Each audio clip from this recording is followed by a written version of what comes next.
What's going on, guys? It's Jordan de Jong here, and today I want to talk to you about the question I get most commonly asked. How do I avoid analysis paralysis? It's so easy to get caught up in today's information age. There's an overload of data out there to interpret. We've got family and friends' biases and opinions to comprehend, and the news headlines that genuinely jump each side of the fence every single day. Ultimately, I think the root cause of analysis paralysis is the fear of making the wrong decision. It's not necessarily focused on making the best decision, because there's only really one property all around Australia that performs the best. So it's not necessarily the best property that's causing us to have analysis paralysis. It's making sure that we don't make the wrong decision. And this surfaces during our property search because we get pushed and pulled in many different directions, and it all becomes a little overwhelming.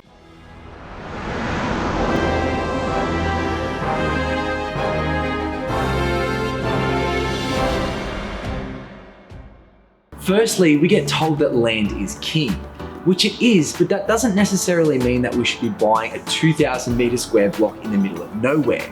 Then we get told that we've got to be close to a capital city because, that's where most of the population want to be. But honestly, who can afford a big block of land near the capital city these days? So we dig deeper. We do more research, we listen to more podcasts, we read more news articles, and the further down the rabbit hole we go, the more of these suggestions we start adding to our big due diligence checklist. I've already gone down that rabbit hole, and by doing so, I've accrued this massive checklist of 127 different metrics that I always look out for as part of my due diligence when it comes to buying a property.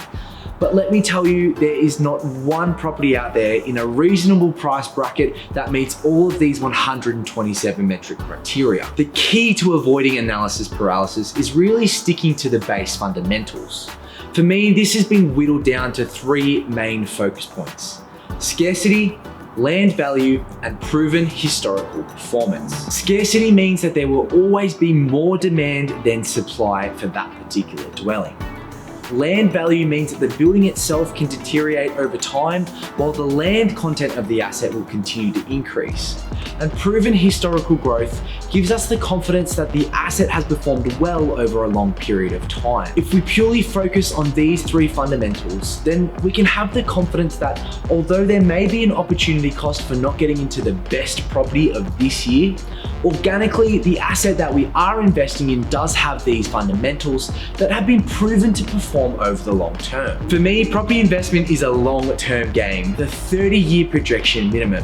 Rather than this sort of, where's going to be the next best area that's going to perform the best over the next 2 years and give us this big uplift in prices. Generally, these big uplift spikes in a short amount of time are followed by periods of slow or no growth. And wouldn't you just be happy with that consistent long-term growth rather than trying to find and pick the next best hotspot? If you agree, don't forget to smash that like button, and I want to know what your three high-level fundamentals might be. Leave them down in the comment section below. As always, seek your own professional financial, legal, taxation, and property investment advice for your current situation. These videos are just my opinion and are general in nature and should never be considered as personal advice. And until next time, happy house hunting.